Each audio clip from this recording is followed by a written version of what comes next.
Bonjour à tous et à toutes. Nous nous retrouvons sur Digisonde pour une nouvelle interview. Nous sommes aujourd'hui avec César Abadi, bonjour, Bonjour.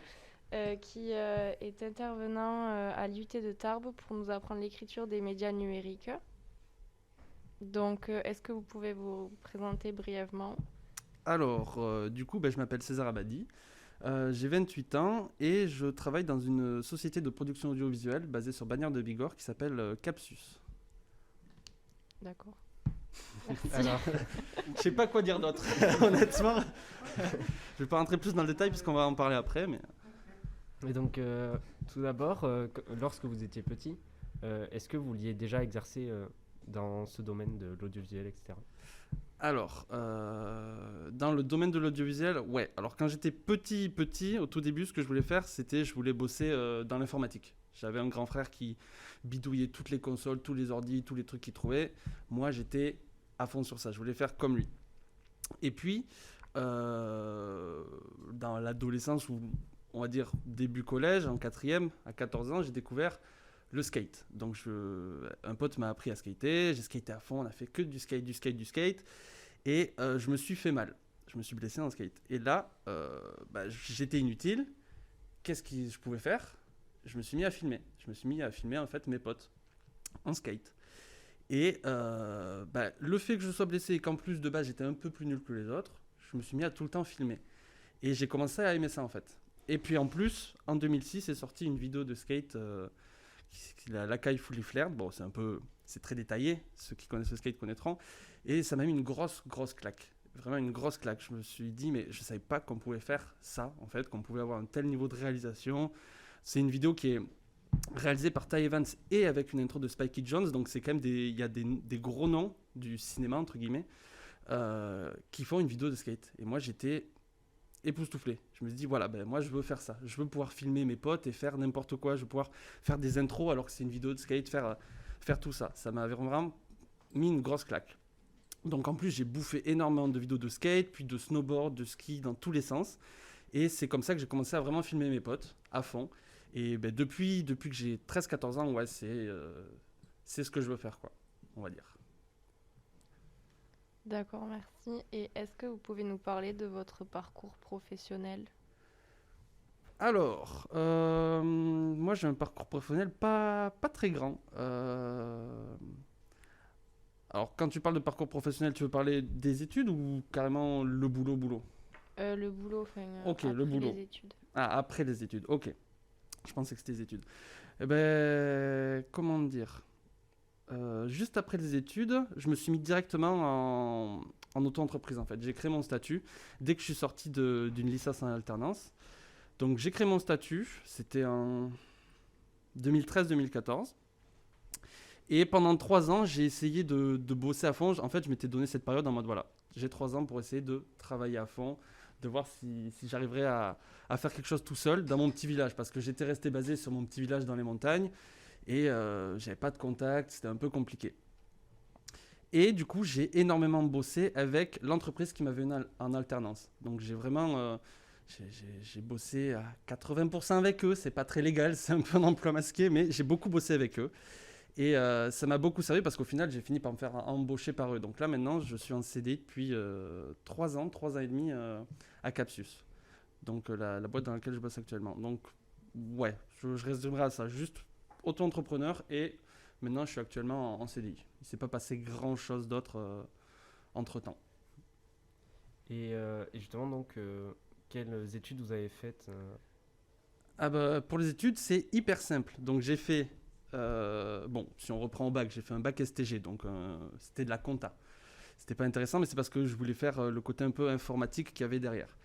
Et ensuite, je suis rentré en SRC, donc l'équivalent de MMI de nos jours. Donc ça s'appelait Services et Réseaux de Communication. Donc j'ai fait un DUT de 2010 à 2012.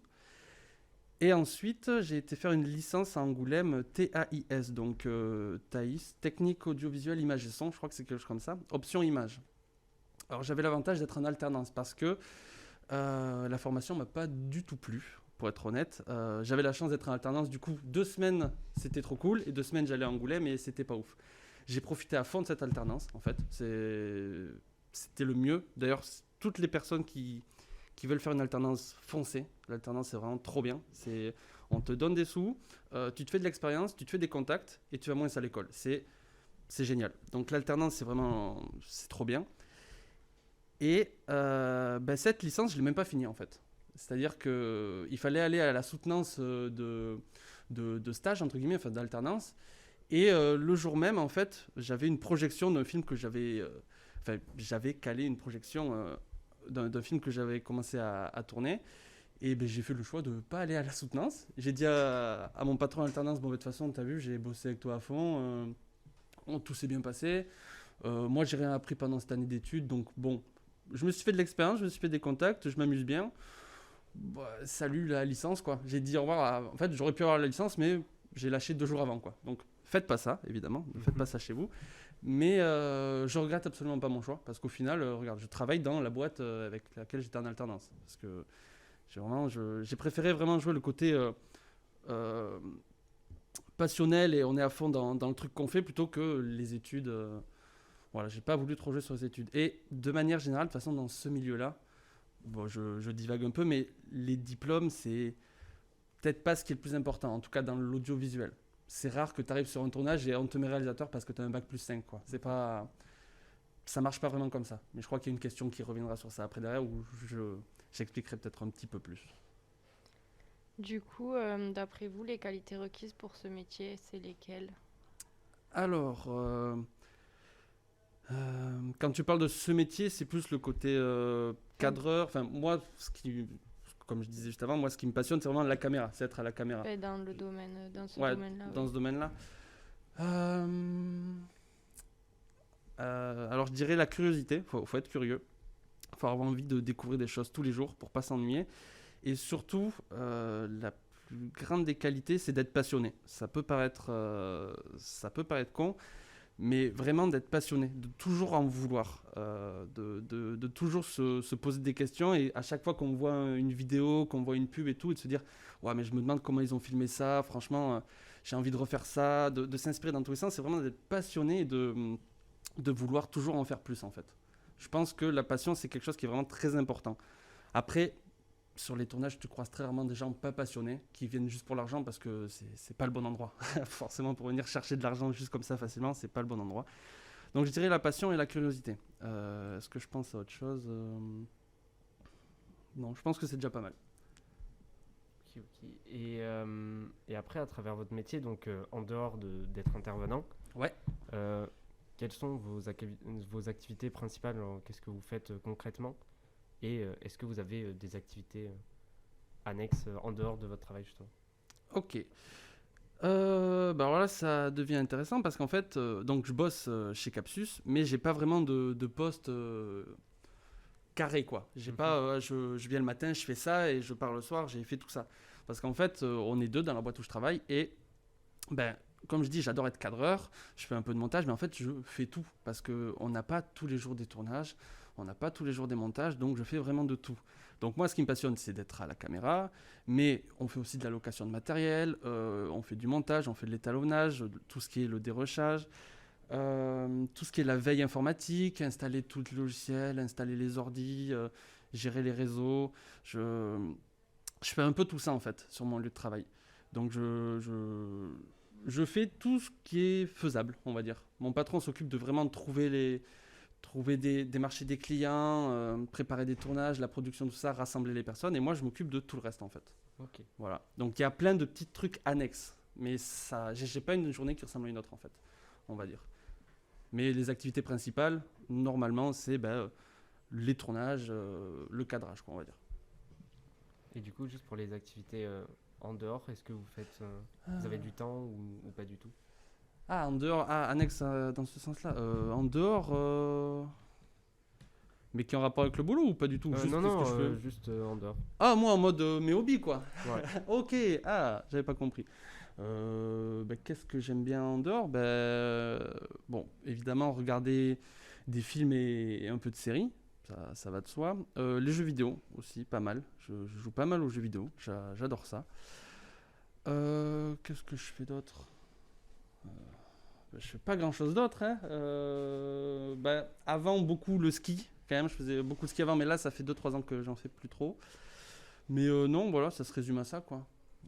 C'est pas fou, ouais, regarder des Oh, mais films c'est et jouer aux pas jeux mal, vidéo. après, ça. C'est un peu... C'est comme ça. Mais ouais, non, je pense que... Ouais, je sais pas grand-chose de plus. Ok. Du coup, je pense que vous devez souvent être amené à travailler en équipe. Mais vous préférez travailler en équipe ou vous préférez travailler seul? Alors, cette question, on me l'aurait posée il y a 5 ans. J'aurais dit seul. J'aurais vraiment dit seul. Je préfère travailler seul. Parce que je suis un genre de personne un peu perfectionniste dans le sens où, si j'ai quelque chose en tête, je lâcherai rien tant que je ne l'ai pas fait tel que je l'ai vraiment dans la tête. Alors c'est bien, mais c'est très mauvais d'avoir ce type de blocage et de vouloir tout faire soi-même. Ça fait des pertes de temps et des pertes un peu de santé mentale. Donc vraiment, il y a 5 ans, je voulais tout faire moi-même. C'était plus simple, j'avais des petits tournages, des trucs quand j'étais en auto-entrepreneur. C'était plus simple de tout faire tout seul. Mais s'il y a bien une leçon que j'ai tirée de tout ça, c'est on ne peut pas être bon partout. Voilà, vraiment, il faut connaître ses limites. Il y a des domaines dans lesquels on ne peut pas être bon et il y a des gens meilleurs que soi.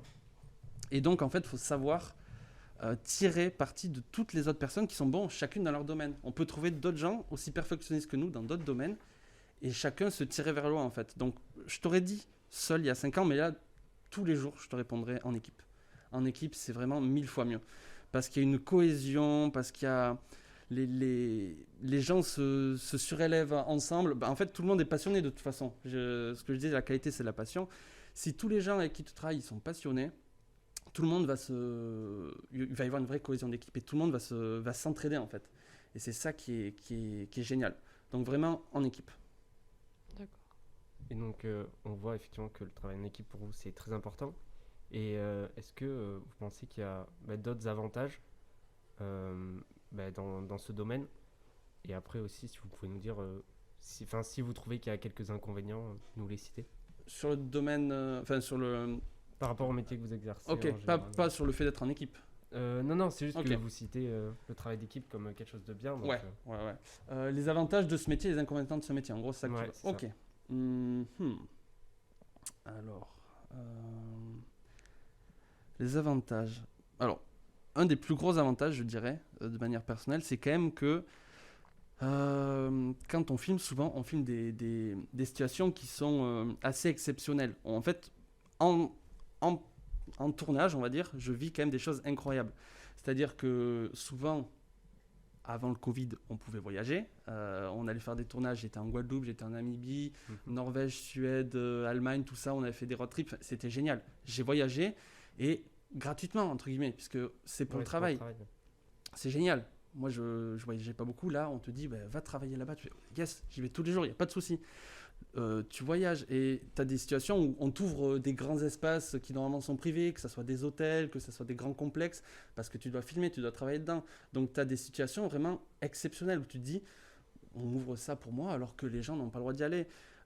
Tu vis vraiment des situations hors du commun. Par exemple, là je pense tout bêtement, je peux dire que en hiver, je me suis retrouvé accroché à une porte d'hélicoptère à filmer le pic du Midi avec des vents à 100 km/h. Mais voilà, ça, je l'aurais jamais vécu si j'avais pas fait ce boulot. Et c'est exceptionnel parce que la vue était trop ouf, c'était un moment incroyable. Mais ça permet de vivre des choses exceptionnelles, en fait, je dirais. En tournage. Oui. Parce que les inconvénients, c'est qu'on n'est pas tous les jours en tournage. C'est pas tous les jours comme ça. Et puis, l'autre inconvénient, c'est que tous les projets ne sont pas non plus comme ça, quoi. Il y a aussi de l'institutionnel, aller faire des plans de trépied, interviews très classiques. Je dirais pas que c'est un inconvénient, mais si c'était comme des montagnes russes, ça serait la partie basse de la montagne russe, quoi. Voilà. Après, des inconvénients vraiment, est-ce qu'il y en a? Je sais pas, peut-être justement l'éloignement avec de la famille ou si pour un tournage ça dure longtemps ou... Ah oui, c'est vrai qu'il y a ça un peu. Ça peut être un inconvénient, mais c'est vrai que sur les tournages, généralement, le rythme est effréné. C'est-à-dire que le sommeil en pâtit un peu. Voilà. Il y a eu des tournages, notamment le road trip que j'avais fait Norvège, Suède, Allemagne, Danemark, tout ça. Là, c'était complexe. J'ai très très peu dormi, donc ça altère le physique, on va dire. C'est éreintant aussi parce que moi, je porte la caméra. Bah, c'est une caméra de 14-15 kilos, on va dire, généralement, à bout de bras ou avec un harnais qu'on se met qui soutient le poids de la caméra. Donc, on va dire que c'est physique, ça fatigue un peu, mais voilà, sur le long terme, moi, je garde que les bons souvenirs. Ce road trip en question où j'ai très peu dormi, je me garde que l'image des beaux paysages et des moments que j'ai passés avec l'équipe qui étaient géniaux. Mais en inconvénient, oui, il y a un peu l'éloignement avec la famille, mais ça va, honnêtement. Bon, ça fait longtemps qu'on n'a pas eu de tournage à l'étranger, cela dit. Donc, Oui, bah oui. mais autre inconvénient, non, je vois pas d'autres inconvénients, honnêtement. C'est vrai que je m'étais jamais posé la question, mais je vois pas d'autres inconvénients à cette situation-là. Ok. Et du coup, pardon. Et du coup, est-ce que vous avez des perspectives d'évolution ou des projets en cours dont vous pouvez nous parler? Alors, des perspectives d'évolution, honnêtement, j'en ai pas du tout. Parce que je suis pas le genre de personne qui se projette, genre absolument pas. Je me dis pas dans 10 ans je veux faire ça, dans 5 ans je veux faire ça. Je sais même pas ce que je veux faire dans une semaine. Donc, j'ai aucune perspective parce qu'honnêtement, je me sens déjà très bien là où je suis. On me met des tournages, moi je filme, je suis trop content. Voilà, je demande que ça. S'il y avait une perspective d'évolution, c'est plus être vraiment tout le temps en tournage, faire que ça. Après, je pourrais m'en lasser aussi. Ce qui est bien dans là où je suis actuellement, c'est qu'il y a des tournages, mais je fais d'autres choses à côté pour pas m'ennuyer en fait. Donc, j'ai pas vraiment de perspective d'évolution. Pour ce qui est des projets en cours, on n'a pas eu beaucoup de tournages là parce qu'on a eu le Covid, tout simplement. Voilà, enfin la Covid ou le Covid, comme vous voulez. Mais on a un tournage qui est prévu fin du mois. D'ailleurs, 29, 30, 31 janvier. C'est pendant les immersions digitales. Oui. Et bien, quand vous entendrez quand vous m'entendrez pas, ça sera diffusé le 29, 30, 31, c'est ça? Non, après. Non? Ah, je croyais. Et bien, le 29, 30, 31, je serai en train de marner. On va filmer une pub pour Monsieur Meuble, donc un magasin de meubles, comme son nom l'indique. Tourné sur Bagnères de Bigorre. On va leur tourner 2 pubs. Voilà. Donc c'est le seul truc. Bon, je pense que je peux le dire vu que on est en pleine préparation et ça sera diffusé plus tard, donc il n'y a pas de souci. Donc voilà, on va tourner 2 pubs pour Monsieur Meuble à Bagnères de Bigorre. C'est tout ce qu'on a pour l'instant. Ok. D'accord. Voilà. Et après, du coup, quel est le projet pour vous qui vous a le plus marqué et qui a été le plus intéressant dans sa réalisation, pardon, etc. Alors, je vais réfléchir un peu. Le projet qui m'a le plus marqué.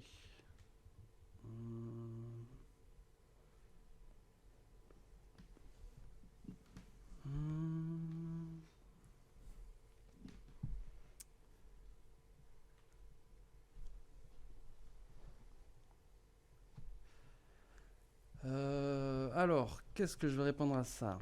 Je vais prendre un peu de partout. Il n'y en a peut-être pas un. Enfin, il y en a un que j'avais trouvé très intéressant. C'était en 2015. Donc, Guillaume Macheneau, mon patron, avait gagné une compétition pour être réalisateur sur une série de petits documentaires sur la région Midi-Pyrénées, quand ça s'appelait encore région Midi-Pyrénées, pour le CRT, donc le comité régional du tourisme. Et en fait, il fallait faire des petites vidéos de 4 à 5 minutes sur chacun des grands sites Midi-Pyrénées. Donc, il y avait 25 grands sites.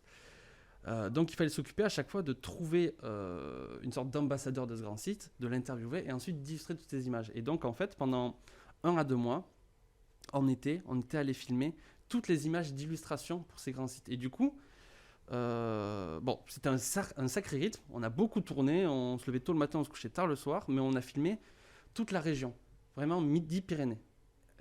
J'ai découvert énormément de lieux que je ne me doutais même pas qu'on avait dans le sud-ouest.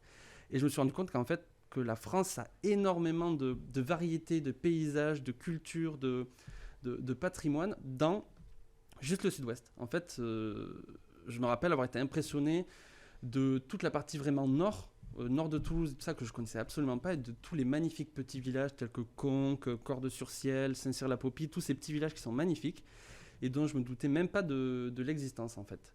Donc en fait, j'ai découvert un peu la France, le sud-ouest de la France avec ce projet et ça m'avait marqué à quel point c'était vraiment magnifique, la variété qu'on avait.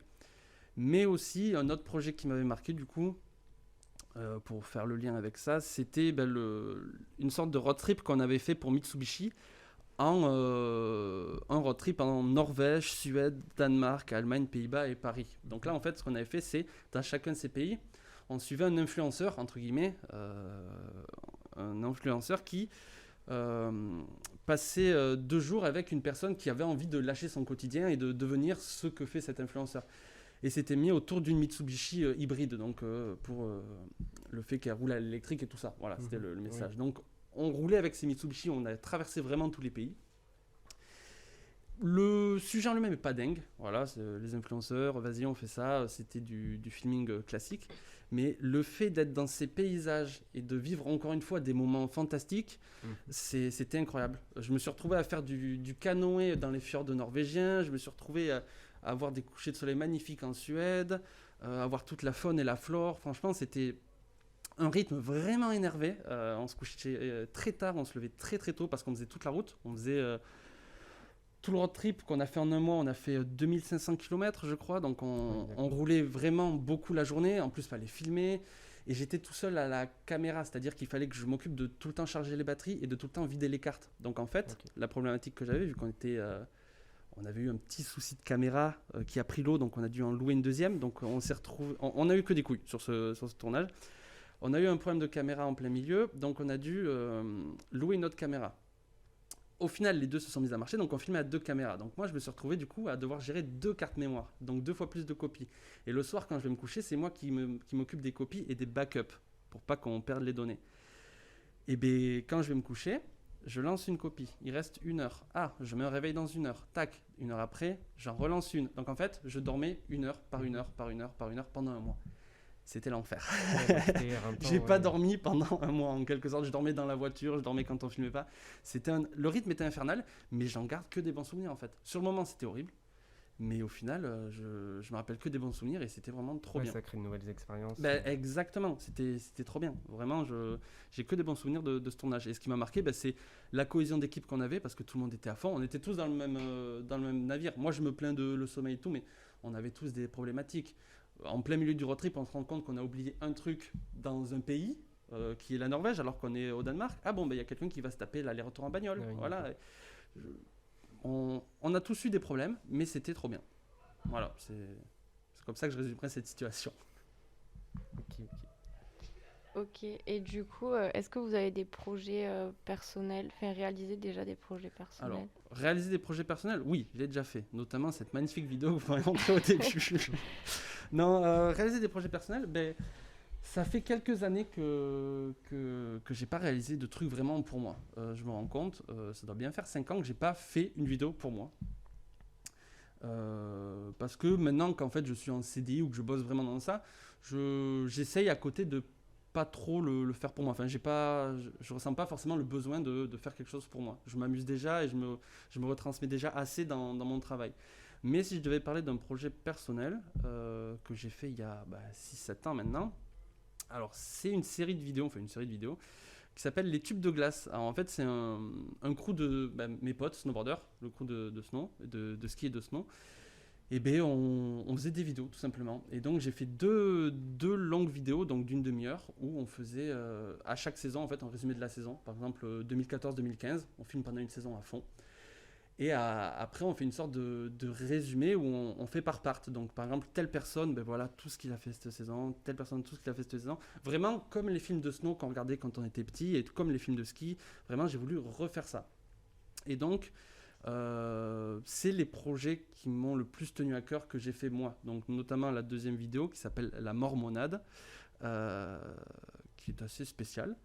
Et je devais sortir une troisième, donc il y a une bande-annonce qui est sur internet, un teaser qui s'appelle La fin de l'histoire, mais je ne l'ai jamais fini. Voilà, j'ai encore tous les rushs, ça date de 2015. Et il faut que je mette un coup de pied au cul un jour pour monter tout ça, mais j'ai pas eu le temps et c'est compliqué, il faut que je m'y remette et ça sortira peut-être dans 10 ans, on ne sait jamais. Mais si je devais pas vraiment un projet qui m'a passionné, que j'ai réalisé, ça serait les tubes de glace, on va dire. Ok. Et justement, du coup, par rapport à vos expériences là, est-ce que vous préférez réaliser un projet que vous avez vous-même imaginé, créé, ou réaliser un projet qu'on vous a donné et juste vous filmer, etc. Bah, du coup, j'ai un peu répondu juste avant, c'est que je, je, je, je réfléchis plus trop à vouloir faire des choses moi-même. Je préfère honnêtement appliquer la vision que quelqu'un a et vraiment essayer de la retranscrire au mieux.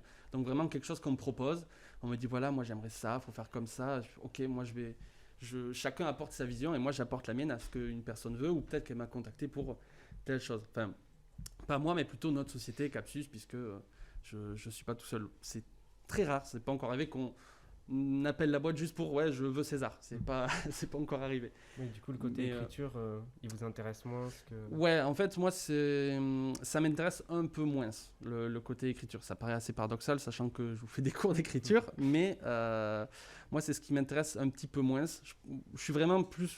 Je suis un technicien bête et méchant. Je préfère vraiment être à la caméra, m'occuper de. Ah, il faut filmer comme ça, il faut galérer comme ça, ce plan, comment on va le faire. Ça, c'est vraiment ce qui me passionne à moi. Mais ouais, je préfère plus qu'on m'apporte une idée déjà faite et que j'essaye de la retranscrire ou de l'embellir à ma manière, on va dire. D'accord, ben merci beaucoup enfin, d'avoir pris votre temps pour venir répondre à nos questions. Avec plaisir. Et d'accord, ben merci beaucoup d'avoir pris du temps pour répondre à nos questions. Et est-ce que vous auriez un dernier mot pour nos auditeurs ou rien de plus à ajouter? Je ne sais pas. Euh... oh là. Waouh. Ok. Je réfléchis. Un dernier mot. Ben, oui, si j'ai un petit dernier truc à dire, c'est si jamais l'audiovisuel vous intéresse et que vous êtes passionné par ça, ben, franchement, essayez de vous faire un maximum d'expérience. Je reviens vite fait sur ce que je disais avant quand je parlais des diplômes. Les diplômes, c'est pas nécessaire. Je vous dis pas de pas faire d'études, attention. Il faut se sécuriser un minimum, un bac plus 2, un bac plus 3 pour être tranquille. Ça fait beau sur le CV, comme on dit. Mais vraiment, le plus important, et je l'ai appris via l'alternance et via tout ce que j'ai fait, c'est l'expérience. Il faut être passionné, il faut se faire de l'expérience, se faire des contacts. C'est ça qui est vraiment le plus important, je pense. Vraiment de sentir que vous êtes de faire sentir que vous êtes passionné et de se faire un maximum d'expérience parce que ça parle beaucoup plus qu'une ligne de CV qui va marquer que vous avez bac plus 5, master, école du cinéma. Ça peut être très bien, ça dépend de ce que vous voulez faire.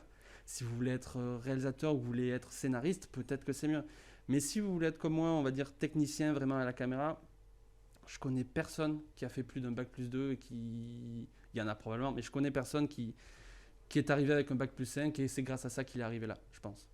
Voilà. Donc, si vous êtes passionné par ça, foncez quoi. Ok, merci. D'accord, ben merci beaucoup à vous. Avec plaisir. Et d'accord, ben merci beaucoup. Et on se retrouve pour une prochaine émission bientôt. Bisous.